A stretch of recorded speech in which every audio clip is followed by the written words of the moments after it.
All right, so TR was one of the very first, if you will, progressive era presidents, Teddy Roosevelt. And he made a promise to the American deal that he called the Square, or excuse me, the promise to the American public that he called the Square Deal. The Square Deal has the three C's here, and make sure you get this down in your notes. So the three C's are control of corporations, consumer protection, and then conservation of natural resources. And all of these are a response to some of the abuses of the Gilded Age, right? These out of control corporations who are abusing their workers and the public to their own benefit, protecting consumers against some of the products that they're making, particularly um, in like the food area, right? Like Upton Sinclair and the Jungle, talking about how like the meat packers would accidentally cut off their thumbs and their thumbs would get grounded up in with the meat that everyone else would be eating. That other sorts of things get ground up in meat as well. So making sure that there are clearer protections for consumers on the market, and then conserving the natural resources and the environment is going to be very big for Teddy Roosevelt as well.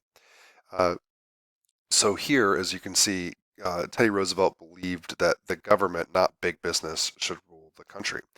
And this is going to bring me to a point that we talked about with Lincoln.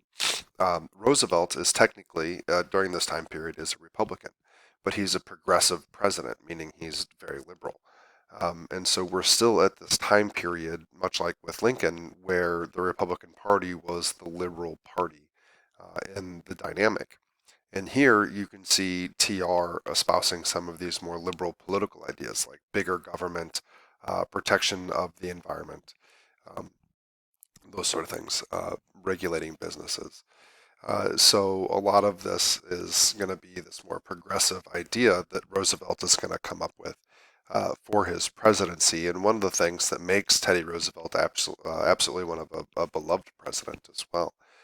He's a very popular president in terms of how history has viewed his presidency. So Roosevelt and the Square Deal are going to focus on, again, the three C's: controlling corporations, and Teddy will be known as the trust buster because he does bust up so many trusts and controls corporations so well, and sort of tries to stem some of those major abuses of the Gilded Age that he becomes known as the trust buster. And then the other two C's: consumer protection and conservation. We'll get more into conservation here in a second. So Teddy here as a political cartoonist, him as being a trust buster, was oftentimes shown with his bears. You get the idea of Teddy Bear, which actually is, if you guys have any of you have ever had teddy bears, it's actually named after Teddy Roosevelt and his trust busting and sort of some of these cartoons here. And you can see here in this cartoon here, this leash on the good trust, the restraint. So Teddy has restrained or regulated this business, this monopoly, so that it is now considering the public good and its consumers, so it's considered a good business, a good trust. Whereas here you can see with his rifle, he went hunting and he has killed and taken out this bad business, this bad trust. There was no restraint here. They were able to do what they wanted. And so Teddy went out and had to take this one out here. Um, so the idea here is that Teddy is allowing some businesses, big businesses, to progress so long as they follow his regulations and restraint, while other businesses have to be taken out because they won't follow the good regulations that you know Teddy wants them to. And so Teddy, one of the other big C's is conservation, and Teddy is going to be a big part of the conservation movement in the United States. Now, first of all, I want to talk about the difference between conservation and preservation. They're two totally different things. Conservation means that we can use natural resources, okay? And Teddy thinks that this is being abused, that we're using too many of our natural resources too quickly. And so conservation says that we can use those natural resources. We just have to use them wisely, right? So you can see here, for example, with a lot of the clear cutting of lumber and forests that really appalled Teddy Roosevelt. This is not super important, but as part of Teddy's sort of life story, as a kid, he was very sickly. He was sick all the time. He's from New York. He's from a wealthy family, and he is a sickly kid. And he sort of finds his health and his way and his meaning in life through nature. So he gets out into nature as a boy, and that really helps solve a lot of his problems in terms of his sickliness. And so Teddy sees the forest very romantically. He has this idealized version of the outside, a lot like I do, honestly. And this sort of motivates him to want to protect the environment, to want to protect these sort of things. So you can see Teddy sets aside a bunch of land for national forests. Teddy will also will create the first national parks. He doesn't create the National Park Service, but he will create the first national parks in the United States. And so Teddy is all about conservation, which means using our resources wisely and conserving them.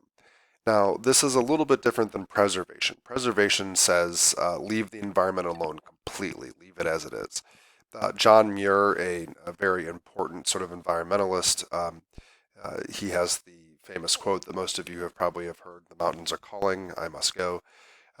He has a trail named after him, so there's a trail that goes along the west coast all the way through California, up and through Washington and Oregon. That's called the John Muir Trail. So he's had a big impact in environmentalism in the United States, but he was more of a preservationalist. He doesn't really want to see nature used. Teddy, on the other hand, is a conservationist, where we can use the environment, we can use the resources carefully to make it a benefit through most people. And so this is what he's going to create the National Forest Service for. And this guy, Gifford, is the first leader of the National Forest Service. You don't really need to worry about that. But this is just a difference between here, between Teddy and Muir. But he's going to, for one of the first times, going to start this business versus environment sort of battle. And Teddy had seen businesses, in his opinion, excuse me, use the environment too much, too poorly. So he steps in with some conservationalist ideas, creates some national forests, creates some national parks, and sort of gets the ball rolling on that movement. So as I said, Teddy Roosevelt was a conservationalist. He started the Forest Service. He starts wildlife refuges. He will um, create some of the first national monuments with the Antiquities Act. You can see all the forests that he's protecting. He starts the first 5 national parks.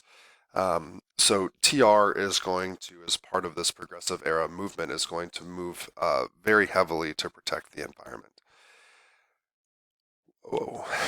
So some of these photos here are from national parks. You can maybe guess what this one is. I wonder if you have any guesses. Uh, Here's my wife and I at Yellowstone several summers ago. We took a trip out there. We drove all the way out to Yellowstone, which is one of the first national parks created by Teddy Roosevelt. You can see sort of some of my photography here at Yellowstone. So Yellowstone River, and then one of the beds, one of those sort of hot cauldrons that you get there. They stink like heck, but they're super pretty to look at over at Yellowstone. So this is going to be one of the first national parks ever created.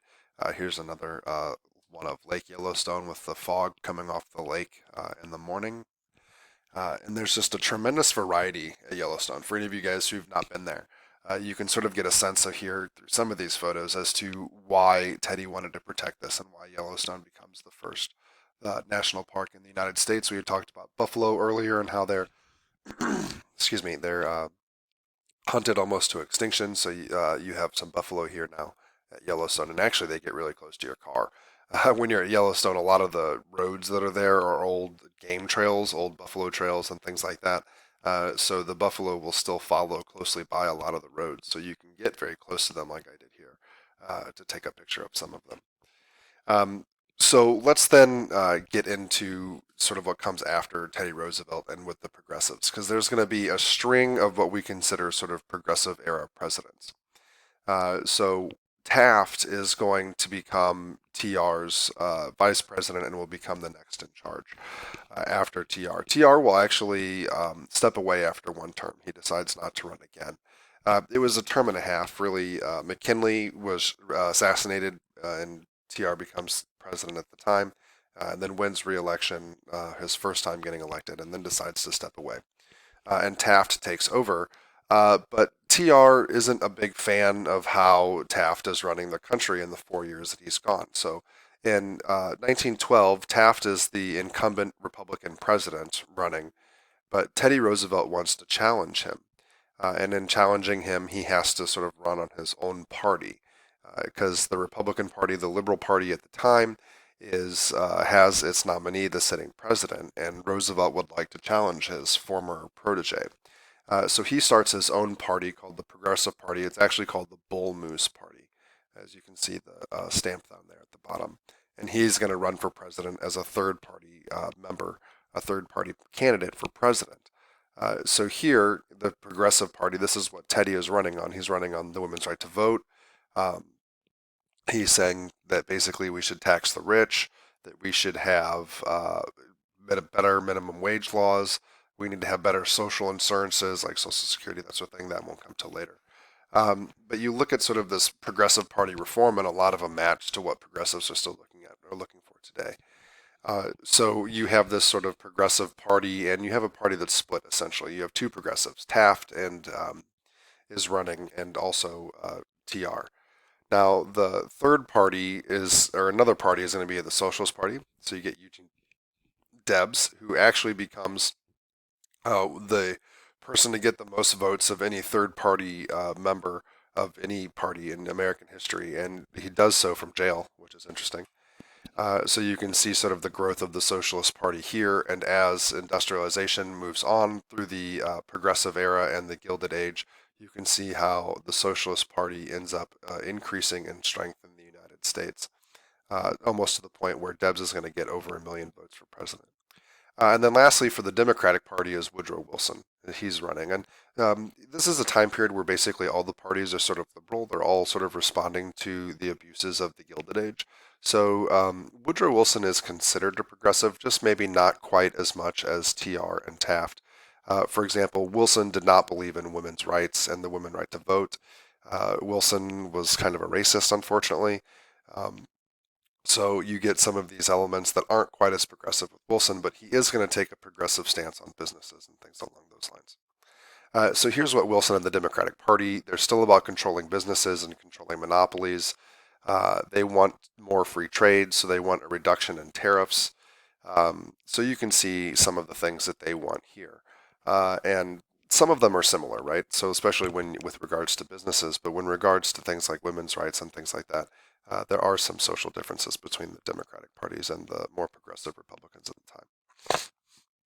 So here's the vote, and of course, whenever a country or there's three candidates, really four candidates here, and a lot of them are running against each other on similar ideas. So Taft and TR kind of split the vote in a lot of places, and you can see that together Taft and TR have a higher percentage of the vote than Wilson, but because they're competing with each other for their own voters, they kind of split the vote there, which allows Woodrow Wilson to win the presidency.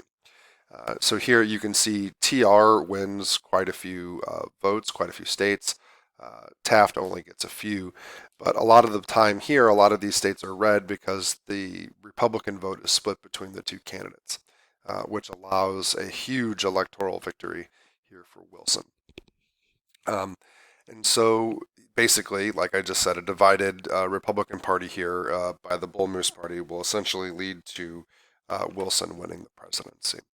Now, I'm going to be straightforward here. A lot of times I don't give my opinions, but Wilson is one of my least favorite presidents, and we can get into that when we get into World War One a little bit later. But Wilson, like I said, has his own form of progressivism, and he uh, also has some opposite traits of that. So while he is also going to be about breaking up trusts and those sort of things, he also will have some issues that we'll get to a little bit later. All right, so our second video here is getting close to 15 minutes. This is actually the last slide of my PowerPoint for today anyway. I will have both of these lecture videos posted as well as the PowerPoint on Canvas today. So just make sure you get through these in class. If you guys have any questions, let me know. I've actually reached out to the sub, Mr. Wendell, to perhaps give you guys some more um, in-depth lesson plans starting with tomorrow. And remember, I'll be back on Friday. All right, everybody, see you guys.